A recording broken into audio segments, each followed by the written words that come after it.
मुझे मेरी इंजीनियरिंग ख़त्म किए 10 साल हो गए हैं और आज मैं एक इमरजेंसी में अच्छी जॉब करता हूँ। पर बीते 10 साल में मेरी कोई भी एक रात ऐसी नहीं बीती जब मैंने उस हादसे को याद न किया हो। आज भी उस हादसे को याद करके मेरी रूह काँप जाती है। कितनी बार तो मैं आधी रात को उठ के बैठ जाता हूँ, खुद को याद दिलाता हूँ कि उस हादसे को कई साल बीत गए हैं। यह बात उन दिनों की है जब मैं दिल्ली के कॉलेज में अपनी इंजीनियरिंग की पढ़ाई कर रहा था। तब मेरी मुलाकात अमन और विनोद से हुई। हम तीनों की अच्छी जमने लगी थी। हम एक साथ घूमते और किसी तरह एक दूसरे की मदद से लटक कर पास भी हो जाते। इस तरह 3 साल गुजर गए, किसी को पता नहीं चला। फिर एक दिन अमन मेरे पास भागता हुआ आया। अमन, देव तुझे पता है हमारे बगल वाले कमरे में एक पढ़ाकू लड़का है। मैं तो कह रहा हूँ उसे लपेटे लेते हैं। किस्मत से पास हो गए तो सबकी अच्छी नौकरी लग जाएगी। विनोद, हाँ देव, अमन बिल्कुल सही कह रहा है। वैसे भी तुम दोनों तो किसी तरह पास हो जाते हो, लेकिन मेरी इस मोटी बुद्धि में जल्दी से कोई बात नहीं घुसती। प्लीज़ ना देव, एक बार पढ़कर देख लेते हैं, नहीं अच्छा तो फिर दोबारा नहीं जाएंगे हम। अमन और विनोद की बात सुन मैं भी एक पल सोच में पड़ गया। दोस्तों की जिद के आगे मेरी एक न चली और अगले ही पल हम उस लड़के के कमरे के बाहर खड़े थे। अमन दरवाज़ा खटखटाते हुए, अरे कोई अंदर है, दरवाज़ा खोल। विनोद, सुना नहीं क्या? हमें पता है तू वही अंदर है, दरवाज़ा खोल। अमन और विनोद ने दरवाज़ा पीटते हुए कहा और दरवाज़ा नहीं खुला। तभी मेरे मन में आया कि क्यों ना मैं एक बार खिड़की से अंदर देखूं और पता लगाऊं कि आखिर अंदर चल क्या रहा है। उसे देख मेरे पैरों तले ज़मीन खिसक गई। देव, अमन, विनोद, जल्दी आओ, ये देखो ये लड़का तो फांसी लगा रहा है। मैंने चीखते हुए दोनों से कहा। अमन और विनोद भी मेरी चीख सुनकर मेरे पास आ गए। उन्होंने भी वही देखा जो मैं देख रहा था। अमन, विज्ञान, तुम ये क्या कर रहे हो? अब बस मुझसे नीचे उतरो अभी। विनोद, हाँ विज्ञान, जल्दी से नीचे आ जाओ वरना मैं शोर मचाकर सबको बुला लूँगा। फिर ये लोग तुम्हें इस कॉलेज से निकाल देंगे। इसलिए हमारी बात मानो, हम तुम्हारी मदद के लिए आए हैं। देव, विज्ञान, नीचे आ जाओ दोस्त। हम तीनों को खिड़की से चीखता देख विज्ञान भी रुक गया। उसे पता चल चुका था कि उसकी आत्महत्या की कोशिश नाकामयाब हो चुकी है। फिर ना चाहते हुए भी विज्ञान को अपने कमरे का दरवाज़ा खोलना पड़ा। हम लोग बैठकर उसे समझाने वाले थे कि जो करना जा रहा है वो सिर्फ बेवकूफ़ी थी। पर जब हम कमरे के अंदर गए विज्ञान कुछ बदला-बदला सा नज़र आ रहा था। वह ऐसे बर्ताव कर रहा था जैसे अभी कुछ हुआ ही ना हो। विज्ञान, ये क्या मज़ाक कर रहे हो तुम लोग? मैं और आत्महत्या? ये मुमकिन ही नहीं है। मैं दूसरों को मारता हूँ, फिर मैं खुद क्यों मरूँगा? हम विज्ञान को यकीन दिलाने की बहुत कोशिश करने लगे पर उससे हमारी बात नहीं सुनी। तभी विनोद ने विज्ञान के गले में कुछ अजीब-सा देखा। विनोद, विज्ञान, ये तुम्हारे गले में क्या है? कोई ताबीज़-वाबीज़ है क्या? ये कहते हुए विनोद विज्ञान के गले में लटके ताबीज़ को छूने जा रहा था कि विज्ञान ने विनोद का हाथ पकड़कर दूर झटक दिया। विज्ञान, खबरदार, अगर इसे तूने छूने की कोशिश भी करी तो। ये मेरी माँ की आखिरी निशानी है, जो उनके जाने के बाद एक राक्षस से मेरी रक्षा करती है, इसीलिए इसे कभी छेड़ने की कोशिश मत करना। ताबीज़ की बात निकलते ही मामला संगीन हो गया, पर मैंने महज इसे एक इत्तेफाक समझ इस बात को दबाते हुए कहा, देव, अरे अब ऐसी पूरी ही रात निकलनी है क्या? हम लोग तो यहाँ पढ़ने के लिए आए थे, फिर अब क्या हो गया सबको? ये सब कहते हुए मैंने जब विज्ञान की ओर देखा तो उसकी नज़रें विनोद को ही देख रही थी। सच कहूँ तो उसके चेहरे पर मौत की भट्टी मुस्कान थी, जिसे देख मैं डर गया था। वैसे विज्ञान था तो अक्लमंद, क्योंकि वो जिस तरीके से हमें समझाता, हमें पढ़ाता, उसकी सारी बातें हमें अच्छे से याद रहती थी। वाह विज्ञान, तुम सच में कमाल के हो। तुम्हारे बारे में जो सुना था सब कुछ सच था। विनोद, भाई तू ऐसे ही एग्जाम से एक एक करके हम सबको पढ़ा दिया कर, हम एक रात में टॉप कर जाएंगे। हम और विनोद विज्ञान से बड़े खुश थे, पर मुझे अब विज्ञान पर शक होने लगा था। विज्ञान ने पढ़ने के बाद हम सबके अच्छे नंबरों के पास हो गए, पर अब कुछ सब कुछ बदल चुका था। विनोद ज़्यादातर विज्ञान के साथ रहने लगा था, और तो और विज्ञान के आने के बाद से वो 2 बार बड़ी-बड़ी दुर्घटना से बाल-बाल बचा था और दोनों बार-बार दुर्घटना समय सिर्फ एक विज्ञान ही उसके साथ था। दोनों की अच्छी जमने लगी थी, इसी कारण दोनों में ही नोक-झोंक होने लगी थी। विनोद अक्सर विज्ञान को उसके ताबीज़ के बारे में ताना मारता रहता था। विनोद, विज्ञान, तुम ऐसे क्यों पहनते हो? तुम एक इंजीनियरिंग के स्टूडेंट होकर इन सब बातों में विश्वास रखते हो?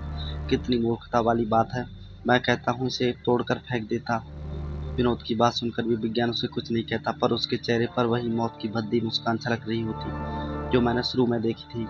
ऐसे ही कुछ और दिन बीत गए। हमारे फाइनल सेमेस्टर के एग्जाम भी पूरे आ चुके थे और ठीक एक हफ्ते पहले विनोद का जन्मदिन भी था, तो हमने बिना किसी की परमिशन लिए विनोद की बर्थडे पार्टी हॉस्टल की छत पर रखी थी। देव, अरे विनोद, तू इतना चुप क्यों है? क्या हुआ? अपने जन्मदिन वाले दिन भी तू खुश नहीं लग रहा? मेरी इस बात पर विनोद और परेशान हो गया। तभी उसने चिल्लाते हुए कहा, विनोद भैया देखना, अभी तक विज्ञान नहीं आया, जबकि उसे मैंने सबसे पहले इनवाइट किया था। विज्ञान की तरफ यदि विनोद का लगाव मुझे अजीब लगा था, पर मैंने इस बात को इग्नोर कर विनोद को अपने साथ नाचने के लिए कहा। शुरू में तो उसने मना किया, पर शराब के नशे में उसे भी हमारे साथ मजा आ रहा था। रात काफी हो चुकी थी, हमारे सब दोस्त जा चुके थे। अब बस मैं, विनोद और अमन ही बचे थे। पर इसी बीच विज्ञान कब हमारे बीच आकर नाचने लगा, ये किसी को पता नहीं चला। उसी डांस में विनोद ने जब विज्ञान के गले में वो ताबीज देखा तो उसे फिर उससे चिढ़ होने लगी। विनोद, कितनी बार मना किया है तुझे, पर तू एक फालतू का अंधविश्वास गले में लटकाए घूमता ही रहता है। विनोद ने इतना कहकर विज्ञान के गले से वो ताबीज निकाल कर अपने पैरों के नीचे कुचल दिया। अमन, विनोद ये तूने क्या किया? वो उसकी माँ की आखिरी निशानी थी। अमन विनोद से कहता हुआ उसे कोने में ले गया, पर मैं अभी भी विज्ञान के सामने ही खड़ा था कि ताबीज के टूटते ही विज्ञान की आंखें लाल हो गईं। उसके कंधे से नुकीली हड्डियां निकलने लगी और बदन पर खूब सारे बाल उग आए। उसकी हड्डियों के अकड़ने के कारण वो किसी भेड़िए की तरह अपने दोनों हाथों पैरों के सहारे जमीन पर बैठकर घुर्राने लगा। देव, विज्ञान ये क्या हो गया तुम्हें? तुम किसी भेड़िए की तरह क्यों हो गए हो विज्ञान? मैं विज्ञान से कहता हुआ दूर जा रहा था। सच कहूँ तो इस पल ने मेरे अंदर के सारे डर को सच कर दिया था। मेरी बातें सुन वो भेड़िया मुझे मारने के लिए मेरी तरफ कदम बढ़ा ही रहा था। तभी विनोद ने कहा, विनोद अरे जानवर, उस पर क्यों अपना जोर दिखाता है? अगर दम है तो मुझ पे आ। विनोद की बात सुन वो भेड़िया विनोद की तरफ आ गया। अमन विनोद के पास ही खड़ा था, भेड़िए को अपनी तरफ आते हुए देख रहा था। अमन, विनोद ये विज्ञान तो एक भेड़िया बन चुका है, पर ये कैसे मुमकिन है? ये कहते हुए अमन ने पास ही में पड़ी लोहे की रॉड हाथ ले ली और विनोद की रक्षा करने लगा।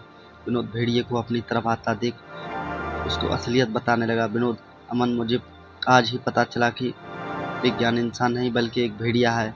मैं जब इसे अपने जन्मदिन के लिए इनवाइट करने उसके कमरे में गया तो मुझे इसकी असलियत का पता चल गया था। ये इंसान बनकर लोगों के बीच रहता है और अपने लिए कोई आसान शिकार ढूंढता है।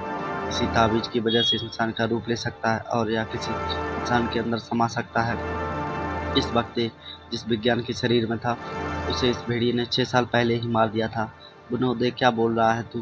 तभी अमन ने जोर से हमला किया। मैं भी उस भेड़िए के पीछे खड़ा खाली बोतलों पर उस पर हमला करने लगा, पर हम दोनों हार गए। लोहे की रॉड से मार खाने के बाद उस भेड़िए को कोई खरोच तक नहीं आई। उसने अपने नुकीले पंजों से उसके पेट की सारी हथेलियां निकाल दी और फिर अमन का पूरा सिर अपने मुंह में दबाकर धड़ से अलग कर दिया। उसके बाद दोनों को हॉस्टल की छत से नीचे गिरा दिया। भेड़िया का इतना खूंखार रूप देख विनोद और मेरी रूह कांप गई। मैंने तुरंत विनोद से चीखते हुए कहा, देव, विनोद भाग वहाँ से, वरना ये तेरा भी वही हाल करेगा जो इसने अमन का किया। मैं विनोद से कह ही रहा था कि इतना में विनोद अपनी हिम्मत बांध खड़ा हो गया। विनोद, नहीं देव, तू भाग जा यहाँ से, भाग जा और अपनी जान बचा ले। मैं जानता हूँ ये भेड़िया हर हाल में मुझे जान से मार देगा। ये विनोद के आखिरी शब्द थे जो उसने मुझसे कहे थे। विनोद मुझे भगाने का कहकर खुद ही छत के किनारे पर जाकर खड़ा हो गया। भेड़िया उसकी तरफ दौड़ा ही था कि विनोद ने उसे भेड़िए को जकड़ लिया। विनोद, अब मैं तुझे और लोगों की जान नहीं लेने दूंगा। तो तूने जो मेरे दोस्त पर हमला किया उसका बदला तो मैं लेकर ही रहूंगा। इतना कहकर विनोद अपनी पूरी ताकत से उस भेड़िए को किनारे की ओर खींचने लगा। विनोद के इस भेड़िए के जिस्म से इस तरह चिपक चुका था कि ढेर सारे हमले के बाद भी वो भेड़िया खुद को विनोद से अलग नहीं कर सका। विनोद धीरे धीरे भेड़िए को किनारे पर ले आया। मैं भी किसी जिंदा लाश की तरह अपने डर से मजबूत ये सब होते हुए देख रहा था। तभी विनोद उस भेड़िए को अपनी साथ लेकर हॉस्टल की छत से नीचे जा गिरा। एक पल में मेरे दो सबसे अजीब दोस्त मुझे हमेशा के लिए छोड़कर चले गए थे। अगले दिन जब कॉलेज में इस बारे में पता चला तो मैंने उन्हें सब कुछ सच सच बता दिया, पर किसी को मेरी बात पर यकीन नहीं हुआ। बल्कि कॉलेज ने मुझसे कहा कि मुझे पुलिस को ये बयान देना होगा कि विनोद और अमन नशे के होने के कारण एक दूसरे से लड़ने लगे और अपनी ही गलती से हॉस्टल की छत से नीचे गिर गए और मर गए। और ये भी कहना होगा कि अगर मैंने ऐसा नहीं किया तो कॉलेज मेरा करियर बर्बाद कर देगा, फिर मुझे कहीं जॉब नहीं मिलेगी। ना चाहते हुए भी मुझे कॉलेज की बात माननी पड़ी और उस रात हुए हादसे को मुझे महज एक गलती बतानी पड़ी। बस यही बात मुझसे आज भी सताती है। दोस्तों, आज की कहानी यहीं पर समाप्त होती है। कहानी पसंद आई हो तो लाइक से सब्सक्राइब करना ना भूलें और हमें कमेंट में ज़रूर बताएं कि यह कहानी आपको कैसी लगी। मिलते हैं नई कहानी के साथ। जय श्री राम दोस्तों।